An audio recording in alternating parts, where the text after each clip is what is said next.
والعاقبة للمتقين والصلاة والسلام على سيد الرسل وخاتم النبيين محمد وعلى آله الطيبين الطاهرين وأصحابهم أجمعين إلى يوم الدين. فقد قال الله تبارك وتعالى: واذكر ربك إذا نسيت وقل عسى أن يهديني ربي لأقرب من هذا رشدا. فقال النبي صلى الله عليه وسلم: مثل الذي يذكر ربه والذي لا يذكر ربه سبحان ربك رب العزة عما يصفون وسلام على المرسلين والحمد لله رب العالمين.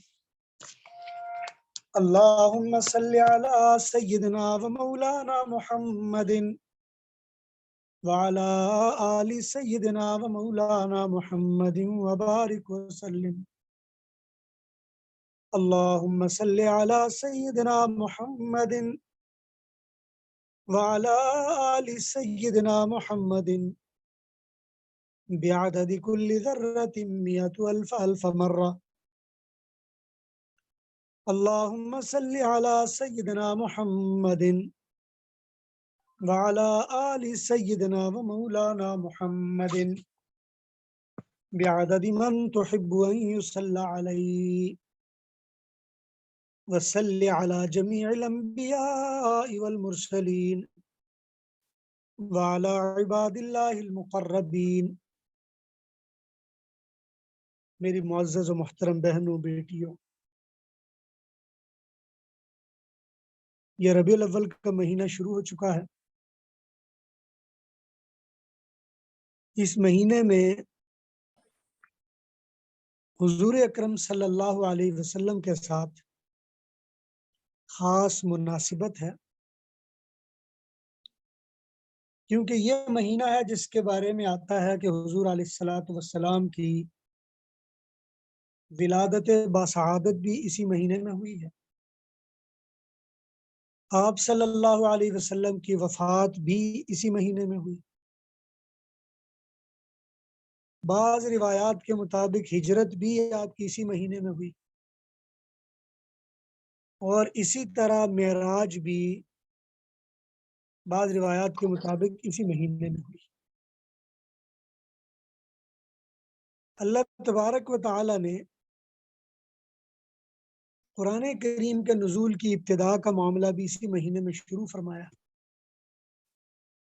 اس لیے حضور اکرم صلی اللہ علیہ وسلم کے ساتھ اس مہینے کو بڑی خاص مناسبت ہے۔ یہی وجہ کہ عربی میں اس مہینے کو عام طور پر ربیع النور بھی کہا جاتا ہے۔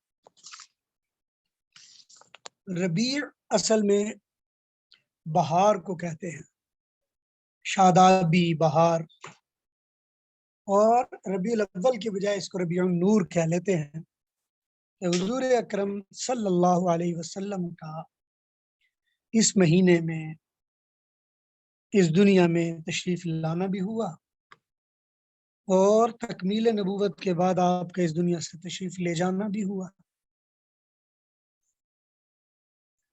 اللہ تبارک و تعالیٰ کے پیغمبر اس دنیا میں بے روح زندگیوں میں روح ڈالنے کے لیے تشریف لائے، بے علم زندگیوں میں علم ڈالنے کے لیے، بے نور زندگیوں میں نور بھرنے کے لیے، بے حس زندگیوں میں احساس پیدا کرنے کے لیے، اور ظاہری زندگیوں میں باطنیت وہ پیدا کرنے کے لیے اس دنیا میں تشریف لائے۔ ایک بات عام طور پر ہمارے ذہنوں میں یہ ہے کہ شاید سابقہ دینوں میں جتنے بھی ادیان تھے وہ مکمل طور پر مسخ ہو چکے تھے، بدل چکے تھے، تب جا کر کے اسلام آیا ہے، جبکہ حقیقت ایسا نہیں ہے۔ اکثر عبادات لوگوں کی زندگیوں میں موجود تھیں جب دوسرا مذہب آیا، لوگوں کی زندگیوں میں عمل کسی نہ کسی انداز میں موجود تھا جب دوسرا نبی آیا۔ ہر آنے والے نبی نے لوگوں کی زندگیوں میں بیداری پیدا کی، عمل پیدا کیا، حرکت پیدا کی اور نورانیت پیدا کی۔ آج دنیا میں جتنے مذاہب ہیں، اور خاص طور پر جو میرے بچیاں یا بہنیں یورپ، امریکہ یا عیسائیوں کے ملک میں آباد ہیں، ان کے لیے یہ کتاب بڑی اہمیت رکھتی ہے۔ حضرت مولانا ابو الحسن علی ندوی رحمۃ اللہ علیہ ہمارے استاد تھے، انہوں نے ایک کتاب لکھی جس کا نام ہے ارکان اربع۔ ارکان اربع کا مطلب ہے جو ہمارے 4 رکن ہیں، نماز، روزہ، حج اور زکوٰۃ۔ حضرت نے اس کتاب میں خاص طور پر نماز، روزہ، حج اور زکوٰۃ، ان امور کو متعارف کروایا ہے، اور متعارف کروانے کے ساتھ ساتھ ان کا تقابلی جائزہ بھی پیش کیا ہے۔ نماز کے ضمن میں بتایا کہ یہودیوں میں کیسے نماز تھی، عیسائیوں میں کیسے نماز تھی، بدھ مت میں کیسے نماز تھی، ہندوؤں میں کیسے نماز تھی۔ اسی طرح زکوٰۃ کے بارے میں بتایا، اسی طرح روزے کے بارے میں بھی بتایا، اسی طرح حج کے بارے میں بھی بتایا، کہ یہ ساری چیزیں ان میں موجود تھی۔ اسی لیے ہمارے ایک دوست ہوا کرتے تھے، برکت اے خان نام تھا، پاکستان میں سیال کوٹ کے ایک شہر میں جو کھیلوں کا سامان بنانے میں بہت معروف ہے، وہاں پہ رہا کرتے تھے، بڑے علمی آدمی تھے۔ انہوں نے اپنے زمانے میں ایک کتاب لکھی جس کتاب کا عنوان تھا کہ مسلمانوں کی نماز، یہ جو مسلمان نماز پڑھتے ہیں، یہ اصل میں عیسائیوں کی نماز تھی۔ ان کی کتاب کا نام تھا عربستان میں مسیحیت، کتاب کا عنوان تھا عربستان میں مسیحیت، اور کتاب کا اہم ترین موضوع یہ تھا اور دعویٰ یہ تھا کہ آج مسلمان جو نماز پڑھتے ہیں، یہ تو اصل میں عیسائیوں کی نماز ہے، مسلمانوں کی تو رہی نہیں اور نہ ہے، اور یہ مسلمانوں نے عیسائیوں سے لی ہے۔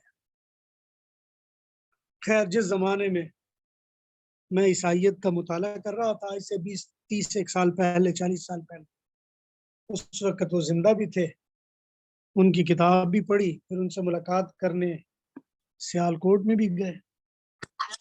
جب ان سے ملاقات کرنے کے لیے ان کے ہاں ہماری ملاقات ہوئی، تو وہ بڑے جوش کے ساتھ اور جذبے کے ساتھ یہ سمجھتے ہوئے کہ یہ ایک مولوی صاحب، یہ مفتی صاحب ہیں، دلائل کے ساتھ یہ ثابت کرنے کی کوشش کر رہے تھے کہ یہ جو آپ مسجدوں میں نماز پڑھتے ہیں، یہ تو ہماری نماز ہے، تمہاری تھوڑی ہے، یہ تم نے ہماری نقل لگائی ہے۔ اور تقریباً عربی جاہلی شاعری کی مثالیں اور قدیم تاریخ کی مثالیں، عربوں کے پرانے روایات اور عربی ادب کی کتابوں کے حوالے، وہ ان کے نوک زبان تھے، بعض عربی عبارات بھی یاد تھے، اور وہ ثابت کر رہے تھے اپنا مدعا، اور میں بھی بڑے غور و خوض سے ان کی بات سن رہا تھا۔ اور تقریباً آدھا پونا گھنٹہ انہوں نے جب ڈٹ کے بات کی، اتنے میں پھر وہ روح افزا آ گیا پینے کے لیے، مجھے کہنے لگے کوئی سوال ہو تو آپ بتائیے۔ میں نے کہا جی سوال تو نہیں ہے، لیکن سمجھنے کے لیے ایک بات پوچھنا چاہتا ہوں، یہ جو نماز آپ کی ہے اور مسلمانوں نے چرا لی ہے، کیا آپ یہ بتا سکتے ہیں کہ آپ نے اس نماز کو اپنے گرجوں میں سے دیس نکالا کب دیا تھا؟ کیونکہ میں نہیں کبھی بھی دیکھ سکا کہ کسی گرجے میں ایسی نماز پڑھی جاتی ہے جیسے ہم پڑھتے ہیں، اور یہ بات ماننے میں مجھے کوئی مسئلہ نہیں کہ یہ عیسائیوں کی نماز ہے اور مسلمانوں نے چوری کر لی ہے، کوئی مسئلہ نہیں، مان لیتا ہوں، لیکن پہلے مجھے یہ بتا دیجئے کہ آپ کے گرجوں میں سے، آپ کی مذہبی عبادات میں سے اور آپ کے گھروں میں سے یہ نماز کب نکل گئی تھی؟ اب وہ شش و پنج ہو گئے، پریشان ہو گئے، اس لیے کہ گرجوں میں جو عبادت ہوتی ہے وہ بھی سب کو پتا ہے کیا ہوتی ہے، اور وہ سارا معاملہ پتا ہے۔ کہنے کا مقصد اصل یہ ہے کہ جو ہماری عبادات ہیں، ایسا نہیں ہے کہ لوگ دہریہ ہو گئے تھے، عبادات چھوڑ دی تھی، عمل چھوڑ دیے تھے، اور پھر دوسرا مذہب آیا اور اس نے ان میں زندگی نورانیت کی رمق کو پیدا کی، ایسا نہیں تھا۔ لوگوں کی نمازیں تھیں، لوگوں کے ذکر اذکار تھے، لوگوں کی تسبیحات تھیں، لوگوں کی تلاوتیں تھیں، فرق صرف اتنا ہے کہ وہ روحانیت سے، عملیت سے مفقود ہو گئی تھی۔ ان کی یہ عبادتیں صرف اٹھک بیٹھک رہ گئی تھی، ان کی یہ نیکیاں یہ ظاہری دنیا داری رہ گئی تھی، حقیقت سے تعلق ٹوٹ چکا تھا۔ ہماری ہر عبادت جو بھی ہو، حتیٰ کہ ہمارا ہر عمل، حتیٰ کہ ہمارا ہر سانس، وہ لازم ہے کہ اللہ کی یاد کے ساتھ جڑا ہوا۔ اسی لیے اللہ تعالیٰ نے قرآن کریم میں فرمایا، قل، اے نبی کہہ دیجئے، ان صلاتی و نسکی، میری نمازیں، میری قربانیاں، و محیای و مماتی، یہاں تک کہ میری زندگی اور میری موت، للہ رب العالمین، اللہ کے لیے ہو، لا شریک لا، جس کا کوئی شریک ہے ہی نہیں، وبذالک امرت، اور فرمایا نبی علیہ السلام کے ذریعے سے کہ مجھے اسی بات کا حکم دیا گیا ہے، وَأَنَا أَفْضَلُ الْمُسْلِمِينَ، اور میں پہلا فرما بردار ہوں جو اس بات کا دعویٰ لے کر اٹھا ہوں کہ اپنی زندگیوں کی ظاہریت کو چھوڑ کر اس کی معنویت سے آگاہی پیدا کیجیے، اپنے زندگی کے اٹھک بیٹھک کو چھوڑ کر اپنے باطن کے من کو دیکھیے جو آپ کے عمل میں نورانیت پیدا کرنے کا ذریعہ ہے۔ حقیقت بات یہ ہے کہ آج ہمارا عمل وہ ظاہری طور پر ہم سے دور چلا گیا ہے، ہم ظاہر کے بندے بن گئے ہیں، باطن ہمارے قریب بھی کہیں نظر نہیں آتا، ہم دیکھنے والے بن گئے ہیں لیکن ہمارا اندر وہ بالکل بالکل بے نور ہو چکا ہے۔ اسی لیے شیخ فرید الاتار نے کہا کہ باہر سارا کچھ چمکدار ہے، وہ اندروں بیگانہ وش، لیکن اندر کی دنیا بیگانی ہو چکی ہوئی ہے، اور کسی بھی حکمت والے بندے کو اس طرح کی نہ باشد روش، ایسی روش اختیار ہی نہیں کرنی چاہیے۔ ہمارا المیہ یہ ہے کہ یہ دور یہ دہریت کا دور ہے، اکثر مذاہب دہریت کا لبادہ اوڑھ چکے ہیں۔ دہریت خدا کے انکار کا نام نہیں، دہریت صرف مادہ پرستی کا نام ہے۔ دہریت مادیت کو اپنا اصل اصول سمجھنا، یہ خطرناک دہریت ہے، ورنہ دہریہ ہوتے ہوئے بندہ نماز بھی پڑھ رہا ہوتا ہے، دہریہ ہوتے ہوئے بندہ روزے بھی رکھ رہا ہوتا ہے، دہریہ ہوتے ہوئے بندہ اور دنیا کے کئی کام بھی کر رہا ہوتا ہے، باتیں بھی کر رہا ہوتا ہے۔ اور دہریت کا روپ جو ہماری زندگیوں میں بڑا عام نظر آنے لگا ہے وہ یہ ہے کہ ہم نماز میں، عبادات میں، ہر عبادت کو اپنی جسمانی، ذہنی یا کسی دنیاوی ضرورت کے ساتھ جوڑ بیٹھے ہیں۔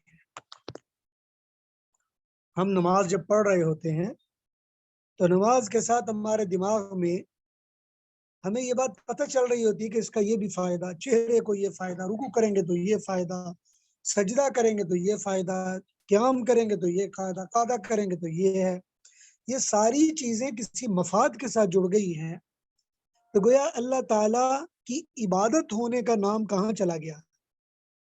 میں یا آپ یا کوئی بھی جب نماز پڑھے، اور یہ نماز اس لیے پڑھے کہ اللہ تبارک و تعالیٰ کے ساتھ ہمارا تعلق جڑ جائے۔ یہ تعلق کب جڑے گا اور کیسے جڑے گا؟ اس لیے کہ ہم تو دنیا دار بن چکے ہیں، دہریت اور مادیت ہمارے اوپر غالب آ چکی ہوئی ہے، اور آج کی ہماری تعلیم نے تو ہمیں اور بھی زیادہ خطرناک دہریہ بنا دیا ہے، مفاد پرست بنا دیا ہے، دنیا کا لالچی بنا دیا ہے، ہوا و ہرس کا بندہ بنا دیا ہے، اللہ سے باغی بنا دیا ہے، آخرت کو فراموش کروا دیا ہے، ایمان وہ ہماری زندگیوں سے نکل چکا ہوا ہے، تعلق مع اللہ ختم ہو گیا ہے، روحانیت، روحانی اذکار، اس کے مراتب و مقامات وہ بے معنی ہو کر رہ گئے۔ ہماری زندگی ظاہری رنگ کو اختیار کرتے ہوئے باطن سے بیگانہ ہو چکی ہوئی ہے۔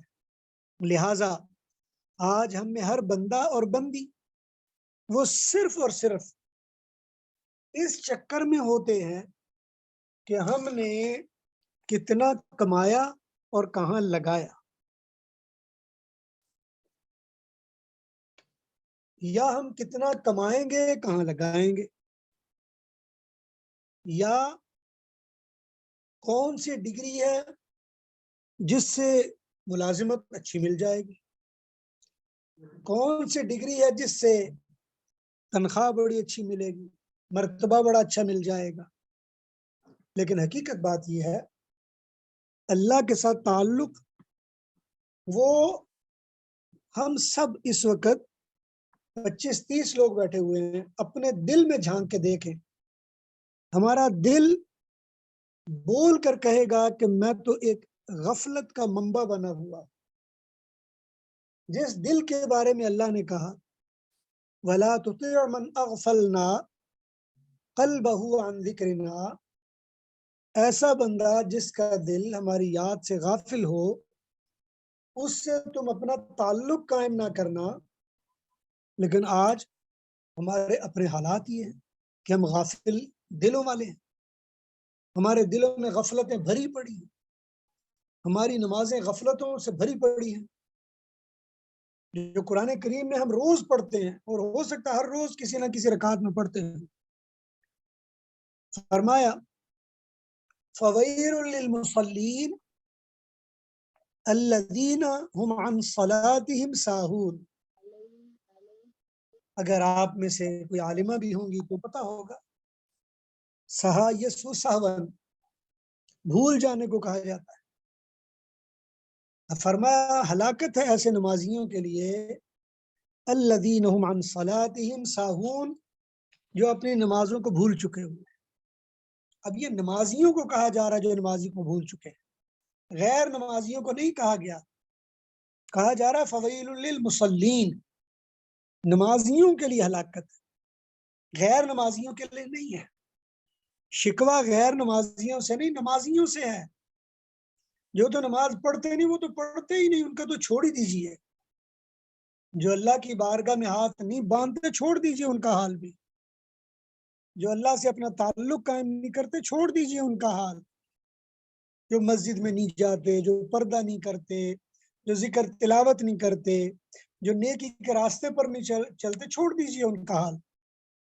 اللہ ذوالجلال تو فرما رہے ہیں فویل للمصلین، مصلین کے لیے یہ مسئلہ ہے، الذین هم عن صلاتهم ساہون، جو اپنی نمازوں سے بھی بیگانہ ہو چکے ہوئے، غافل ہو چکے ہیں، تعلق توڑ چکے ہوئے۔ تو ہماری نمازوں کا یہ حال بن چکا ہوا ہے، اور ایسی صورت میں لازم آ جاتی ہے، ضرور لازم آ جاتی ہے یہ صورتحال کہ ہم اپنے اندر بیداری پیدا کریں۔ سابقہ دوروں میں ایسے وقت میں اللہ انبیاء بھیجا کرتے تھے، لیکن نبی علیہ الصلوۃ والسلام کی تعلیمات ابدی، دائمی اور زندہ و جاوید ہیں۔ اس لیے ان تعلیمات کو تو پس پش نہیں ڈالا جا سکتا، لیکن ان تعلیمات کا احیاء، ان تعلیمات سے آگاہی، ان تعلیمات کو عمل میں لانا، ان تعلیمات سے اپنا تعلق پیدا کرنا، ان تعلیمات کے ذریعے دلوں کی غفلتوں کو دور کرنا، ان تعلیمات کے ذریعے سے اپنے حواس ظاہرہ، حواس باطنہ کو چمکانا، یہ تو ممکن ہے ہر ایک کے لیے، اور اس کے لیے تو کوئی قید نہیں ہے۔ جیسے ہندوؤں میں جی برہمن ہوگا تو پھر تو اس کے اوپر نورانیت ہوگی، دوسرا تو نہیں ہوگا۔ جیسے عیسائیوں میں خاص طبقے بن گئے، یہودیوں میں خاص لوگ بن گئے ہیں، بدھ مت میں منک بن گئے ہیں، ان کے جو منک ہے ہوگا وہ بڑے اعلیٰ مرتبے پر ہوگا، عام آدمی کی کوئی حیثیت نہیں۔ اسلام 1400 سال گزر گئے، آنے والے 1400 سال بلکہ قیامت تک کبھی بھی ایسا نہیں ہوگا کہ کوئی بھی عبادت، کوئی بھی ذکر کا کوئی بھی طریقہ وہ اپنی اصل روحانیت سے، اپنی تراوٹ سے، اپنی نرمی سے، اور اپنے مقام و مرتبے سے، اور اپنی شان اور معرفت سے وہ خالی ہو گیا ہو، کبھی بھی ایسا نہیں ہو۔ فرق صرف اتنا ہے کہ آپ کو اس کی طرف تھوڑی توجہ کرنی ہوگی، آپ کو تھوڑا اس کی طرف دھیان دینا ہوگا۔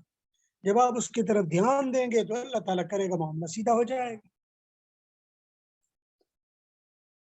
اس لیے آج کے دور میں تعلیم جتنی زیادہ ہوتی جا رہی ہے، یونیورسٹیاں جتنی بڑی ہوتی جا رہی ہیں، ڈگریاں جتنی عام ہوتی جا رہی ہیں، اور علم کے انبار جتنے زیادہ بڑھتے چلے جا رہے ہیں، ہم علم سے اتنے عاری ہوتے چلے جا رہے ہیں، ہم روحانیت سے اتنے ظلمت کی طرف جا رہے ہیں، علیم سے اتنا تعلق ہمارا ٹوٹتا چلا جا رہا ہے۔ لہٰذا ہمیں اپنے بارے میں تجزیہ کرنے کی ضرورت ہے، ہمیں اپنے بارے میں کچھ سوچ و بچار، کچھ دھیان، کچھ توجہ کرنے کی ضرورت ہے کہ ہم کدھر جا رہے ہیں، کیا کر رہے ہیں، کیا کرنا چاہیے اور کیا نہیں کرنا چاہیے۔ نتیجہ یہ ہے کہ آج ہم دنیا کے غلام اور اللہ سے دور ہو چکے ہیں۔ حضور اکرم صلی اللہ علیہ وسلم نے ایسے لوگوں کے لیے فرمایا، تائیسا عبد الدرہم و عبد الدینار، ہلاکت ہے ایسے بندے کے لیے جو درہم اور دینار کا بندہ بنے، درہم اور دینار کا خادم بنے۔ اس کے لیے ایسے موقع کے لیے حضور صلی اللہ علیہ وسلم نے فرمایا کہ الدنیا ملعونۃ و ملعون ما فیہا، دنیا اور جو دنیا میں سب پہ لعنت ڈال دی گئی ہے، الا ذکر اللہ وما والہ، سوائے اللہ کے ذکر کے، اس ذکر کو کرنے والے کے، وعالما و متعلما، علم والوں کے اور متعلمین کے۔ یہ چار مرتبوں کو چھوڑ کر سب پہ لعنت ڈال دی گئی۔ لیکن عجیب بات یہ ہے کہ یہ چار مرتبے ہماری زندگیوں سے مفقود ہو چکے ہیں۔ عالم تو ملتے نہیں، چراغ لے کر بھی تلاش کریں۔ طالب علم جن کو ہم سمجھتے ہیں وہ یونیورسٹیوں میں اپنی پیٹ پوجا کی ڈگریاں جمع کرنے میں لگے ہوئے ہیں، اور جو اللہ کی معرفت والے علم کے حامل تھے وہ علم ہم سے مفقود ہوتا چلا جا رہا ہے۔ اور اسی طرح دنیا کے خادم ہم عام بنے ہوئے ہیں، اور دنیا داری میں ہم عام الجھے ہوئے ہیں۔ ضرورت اس بات کی ہے کہ ہم اپنا تجزیہ کر لیں۔ اگر ہو سکے ہم جتنے بھی اس گروپ میں 30-35 لوگ موجود ہیں، صرف 10 منٹ آپ اپنے لیے خاص کر لیجئے، رات کے وقت، دن کے وقت، یا کسی بھی وقت، اور آپ آنکھیں بند کر کے، اگر آپ کے آگے ٹیبل ہو سر اس پہ رکھ دیجئے، اگر نہیں ہے تو خاموشی سے بیٹھ جائیے اور ان 10 منٹوں میں آپ یہ سوچئے کہ میری زندگی کا مقصد کیا ہے، میں نے کیا کیا، اس مقصد کے لیے میں نے کیا کمایا، کتنا مجھے فائدہ ہوا، کتنا نقصان ہوا، کون سی چیز تھی جو میں نے اختیار کی، کون سی چیز جو مجھ سے چھٹ گئی، میری زندگی میں کون سا عمل ہے جو ہوتا تو زندگی بابرکت ہوتی، اچھی ہوتی، اور میں نے اپنی ذات کے لیے کیا کیا، وہ صرف یہ دیکھنا ہے۔ اس لیے کہ حضور اکرم صلی اللہ علیہ وسلم نے فرمایا، بندہ کہتا ہے مالی مالی مالی، میرا مال میرا مال میرا مال۔ آپ صلی اللہ علیہ وسلم نے فرمایا تیرا مال وہ ہے ما اکلا، جو تو نے کھا لیا، وما لبسا، اور جو تو نے پہن لیا، وما انفق فی سبیل اللہ، اور جو تو نے اللہ کے راستے میں خرچ کر دیا، فما بقیہ، اور جو باقی بچا ہے وہ تیرا نہیں، تیرے وارثوں کا مال ہے۔ حقیقت بات یہ، ہم جتنا بھی جمع کر لیں، جتنا کچھ اپنے پاس جمع کر لیں، وہ کسی اور کا ہے، ہمارا نہیں۔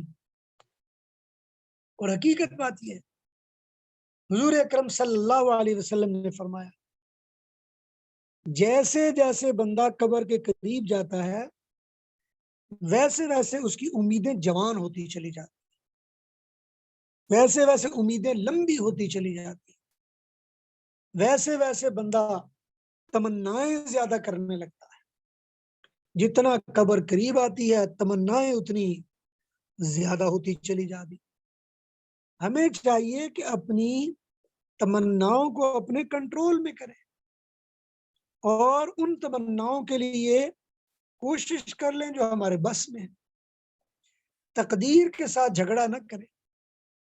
اللہ کی تقدیر حتمی اور فائنل اور آخری چیز ہے، اس سے آگے کوئی بڑھ نہیں سکتا۔ کوئی آدمی کوشش کرے چاہے کہ اللہ کی تقدیر سے آگے بڑھ جائے، نہیں بڑھ سکتا۔ اسی لیے اللہ تعالیٰ نے بڑا خوبصورت جملہ ارشاد فرمایا، فتوکل علی الحی القیوم الذی لا یخاف ظلما ولا حظما، اس ذات بابرکت والی صفات کے اوپر توکل کرو جو حی بھی ہے اور قیوم بھی ہے، جس سے ظلم کا بھی کوئی شائبہ نہیں اور زیادتی کا بھی کوئی ڈر اور خوف نہیں ہے۔ ہماری صورتحال یہ ہے کہ ہم اللہ سے تعلق توڑ کر دنیا میں روحانیت و انوارات تلاش کرنے میں لگے ہوئے ہیں، لیکن دنیا میں انوارات و روحانیت نہیں ملتے، اس لیے کہ ظلمتوں کے دیس میں ظلمتوں کے علاوہ آپ کو مل ہی کچھ نہیں سکتا۔ جہاں اندھیرے ہوں، جہاں ظلمتیں ہوں، جہاں گمراہیاں ہوں، جہاں اللہ نے سزا کی جگہ بنایا۔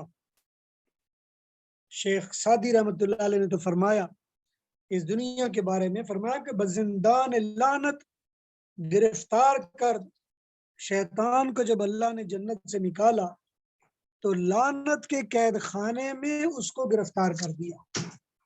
تو یہ دنیا تو لعنت کا قید خانہ ہے۔ اب جو بندہ اس دنیا میں ہے وہ تو قید خانے میں ہے، اور اس قید خانے میں ہونے پر ہمیں چاہیے ہم اپنی کچھ اور فکر کر لیں۔ اس لیے ہم دنیا میں اگر خوش ہیں، اللہ کے نام پر ہمیں ناخوشی ہے، تو ہمیں اپنا تجزیہ کرنا چاہیے ہم کر کیا رہے ہیں۔ 10 منٹ کے لیے سوچنا چاہیے ہم کیا کر رہے ہیں۔ بلکہ ہمارے بزرگوں میں حضرت خواجہ مولانا حکیم اختر صاحب گزرے ہیں، وہ تو کہا کرتے تھے اپنے مریدوں کو کہ مراقبہ موت کیا کرو۔ اور مراقبہ موت وہ کیسے کرواتے تھے؟ سارے لوگوں کو مراقبے میں ڈالتے، اور حضرت خواجہ عزیز الحسن مجذوب رحمۃ اللہ علیہ کا قصیدہ ہے جس کا مطلب ہے ایک دن مرنا ہے، آخر موت ہے، کر لے جو کرنا ہے آخر موت ہے. یہ لمبی نظم ہے، اس کی ریکارڈنگ وہ سنایا کرتے تھے، اور حقیقت بات یہ ہے کہ اس کا ایک ایک جملہ وہ بندے کے لیے بیداری میں ایسے سمجھ لیں کہ سوئے ہوئے دماغ پر لٹ مارنے کے مترادف ہے، اور بندے کو بیدار کرنے کی اہم ترین چیز. بعض مشائخ خاص طور پر سلسلہ چشتیہ میں مراقبہ موت کا طریقہ یہ ہے، وہ کہتے ہیں آنکھیں بند کر کے بیٹھ جائیں اور سمجھیں کہ میں مرا ہوا ہوں، قبر میں ہوں، نہ میرا آگے نہ پیچھے کوئی ہے ہی نہیں، اب میں اللہ کے سامنے پیش ہوں، اور اللہ تعالیٰ کی طرف سے اس کے فرشتوں کے ذریعے یا اللہ تعالیٰ کے ذریعے مجھ سے پوچھا جا رہا ہے اور میں اس کا جواب دے رہا ہوں، اور اس کے لیے سارا گھنٹہ 2 گھنٹہ روز مراقبہ کیا کرے. اس سے آپ کے اندر ایمان کی بیداری پیدا ہو جائے گی. لیکن اتنے لمبے کام میں نہ جائیں. میں صرف اتنا کہتا ہوں، آپ چھوڑ دیجئے ان لمبے کاموں کو، صرف 10 منٹ نکال کر یکسوئی کے ساتھ سارے کام چھوڑ کے آنکھیں بند کر کے یہ دیکھیں کہ جو میں نے کیا وہ کیا کیا، جو کرنا ہے کیا کرنا ہے، جو کروں گا کیا کروں گا، اور آخر میں یہ سوچ لے کہ سارے کیے کرنے اور کریں گے میں میری آخرت کا سنورنے کا معاملہ کہاں پہ کھڑا ہے. اگر کہیں پہ سمجھ آ جائے، نظر آ جائے تو سمجھیں کیا خوش بخت، اور اگر کہیں پہ نظر نہ آئے تو ظاہر بات ہے پھر ہمیں سوچنا چاہیے. اس لیے فرمایا کہ اگر کوئی آدمی یہ چاہے کہ وہ قیمتی بن جائے تو قیمتی بننے کا طریقہ یہ ہے کہ وہ اپنی آخرت کو سامنے رکھ لے. اگر آخرت کو سامنے نہیں رکھے گا تو بیکار ہوگا اور ضائع ہو جائے گا اور اس کی حیثیت ختم ہو جائے گی. ہونا یہ چاہیے کہ ہم اپنے اندر بیداری پیدا کر دیں. آج اس وقت دنیا میں مسلمانوں کی اکثریت کے باوجود مسلمان ذلت پستی میں صرف اس لیے گئے ہیں کہ اللہ کو انہوں نے چھوڑا ہوا ہے. اگر کوئی بندہ یہ کہے جی ہم نے سائنس کو چھوڑا ہے، میں یہ بات ماننے کے لیے تیار نہیں. اس لیے کہ دنیا کی بڑی بڑی لیبارٹریوں میں، وہ چاہے کسی بھی ملک کی ہوں، آپ جہاں وہاں جا کر دیکھ لیجئے، وہاں کے بڑے بڑے نامور سائنسدانوں میں وہ آپ کے مسلمان نظر آئیں گے. اگر آپ یہ کہیں کہ جناب ہم میں سیاسی معاملہ گڑبڑ ہے، یہ بھی معاملہ نہیں ہے. سیاست بڑے اچھے اچھے لوگ ہیں، سیاست دان افلاطون سے زیادہ سیاست کو سمجھنے والے ہیں. اگر کہا جائے معاشی لحاظ سے ہمارے معاملات بگڑے ہوئے ہیں تو معاشی لحاظ سے بھی معاملات نہیں بگڑے ہوئے. آپ دیکھ لیجئے کہ 200 سال میں بر صغیر سے انگریز نے جس طرح دولت کو لوٹا اور ہندوستان کو کنگال کیا، اتنا کنگال کیا، اگر کسی اور ملک کو کیا جاتا تو شاید وہاں کچھ بھی نہ بچتا. لیکن اس کنگال پنے کے باوجود ہندوستان کی زندگی، اس کی رمق دمک اسی طرح باقی ہے. ہم اپنے حکمرانوں سیاستدانوں کو دیکھیں، یہ یہاں سے پیسے نکالتے ہیں کہیں اور لے جاتے ہیں، لیکن معاملہ پھر بھی چلتا رہتا. مالی اور معاشی لحاظ سے ہمارے مسائل نہیں ہیں، سیاسی لحاظ سے ہمارے مسائل نہیں ہیں، علمی لحاظ سے ہمارے مسائل نہیں ہیں، سائنسی لحاظ سے ہمارے مسائل نہیں ہیں. ہمارے اگر مسائل ہیں تو اس کی وجہ صرف اور صرف ایک ہے کہ ہم اپنے اللہ سے لا تعلق ہیں. اللہ سے تعلق ہم نے توڑا ہوا ہے اور سمجھ یہ رہے ہیں کہ اس ٹوٹے ہوئے تعلق میں ہمیں ترقی مل جائے گی. ایسا نہیں ہوگا، یہ ترقی نہیں ملے گی. بلکہ ترقی حاصل کرنے کے لیے ضروری ہے کہ اللہ کی طرف اپنا رخ کر لیجئے، اپنی توجہ اللہ کی طرف کر لیجئے، اپنا دھیان اللہ کی طرف کر لیجئے. اصل چیز اللہ کی طرف دھیان کر لینا ہے. یہی وجہ ہے کہ نماز سے پہلے جب ہم نماز شروع کرتے ہیں تو جو نماز سے پہلے دعا، نماز شروع کرنے کی دعا ہے، بعض فقہا نے اس کے بارے میں لکھا ہے، بلکہ کئی حدیث میں بھی اس کی طرح آتا ہے، انی وجہت وجہی للذی وجہت، وجہ یوجہ توجیہا، اس کا مطلب ہے کہ تفعیل باب ہے کہ آپ چاہتے نہ چاہتے ہوئے اللہ کی طرف اپنا چہرہ کرتے چلے جاؤ، کیا پھر دوسری طرف ہوا پھر پکڑ کے ادھر کا، کسی اور نے دوسری طرف متوجہ کیا ادھر دیکھو پھر ادھر متوجہ ہو جاؤ، یہ توجیہ تفعیل باب ہے۔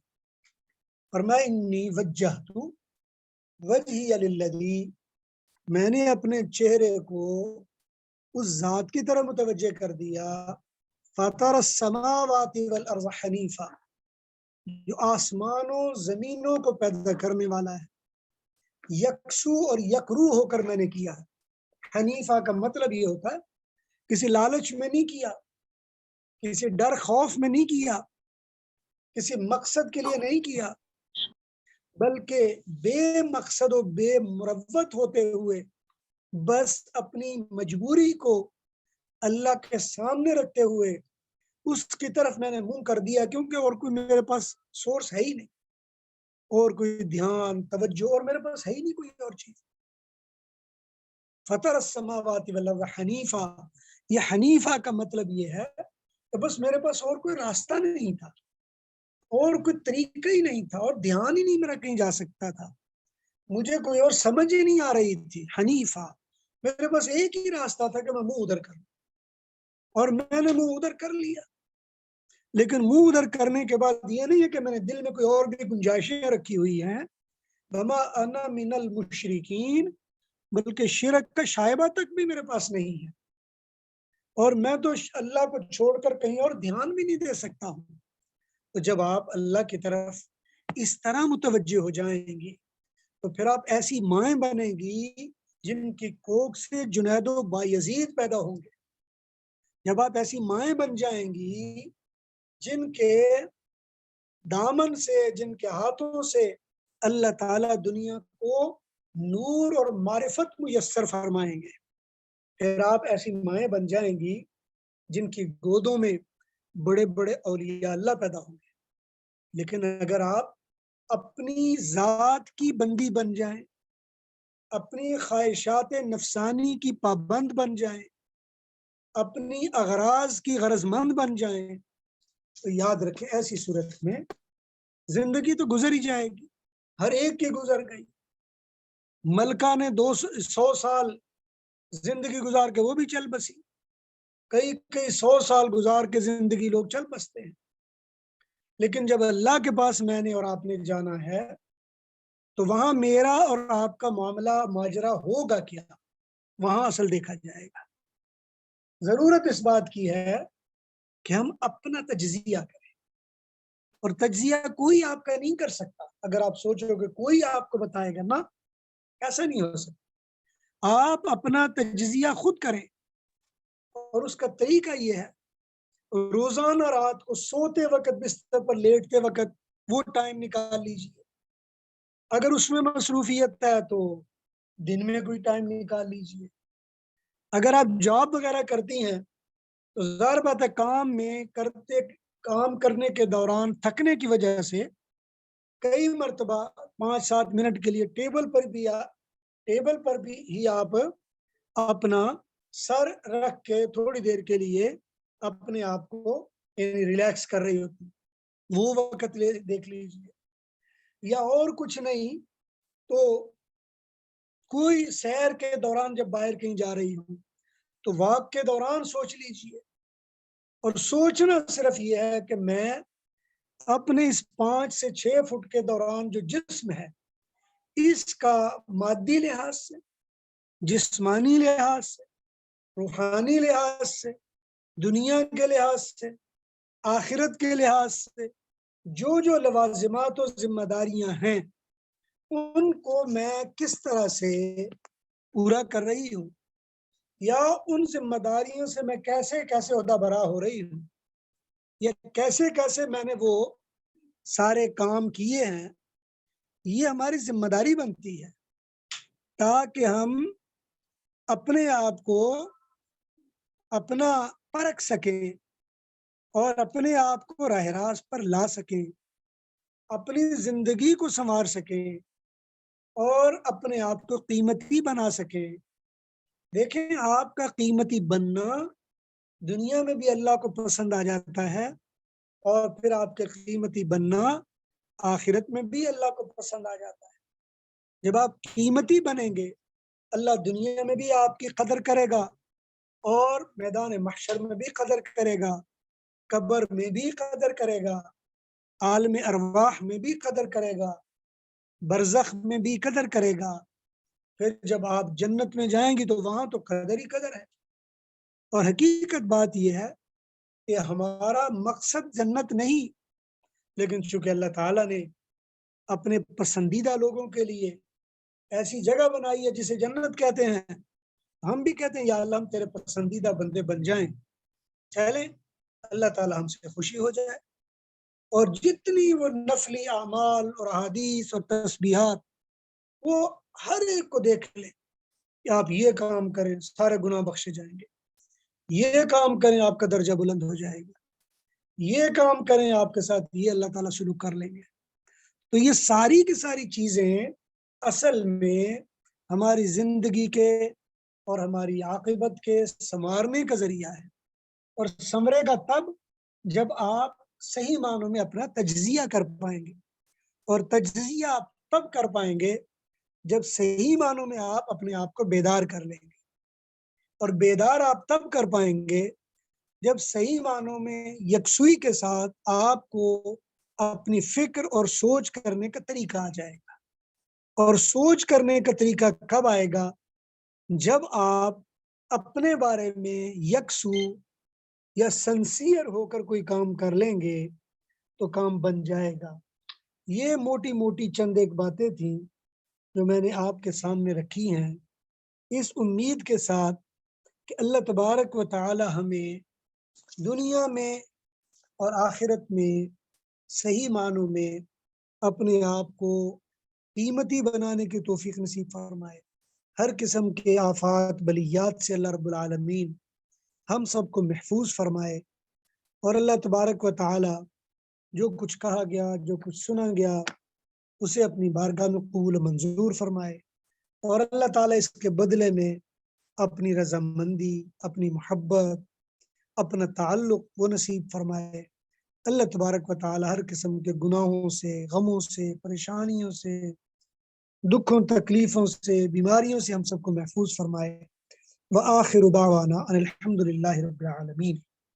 ارنا الحق حقا وارزقنا اتباعه وارنا الباطل باطلا وارزقنا اجتنابه۔ اللهم ارحمنا بالقرآن العظيم واجعله لنا إماما ونورا وهدى ورحمة، وذكرنا تلاوته آناء الليل وآناء النهار واجعله لنا حجة يا رب العالمين۔ یا اللہ نیکیوں میں ہمیں ایک دوسرے کا تعاون کرنے والا بنا، ہر قسم کے غموں سے، پریشانیوں سے، دکھوں تکلیفوں بیماریوں سے محفوظ فرما، ہمارے اس نیک عمل کو اپنی بارگاہ میں قبول فرما، اور اس میں ہر قسم کی رکاوٹوں کو دور فرما۔ وصلی اللہ علی حبیبہ محمد وعلی آلہ واصحابہ اجمعین برحمتک یا ارحم الراحمین۔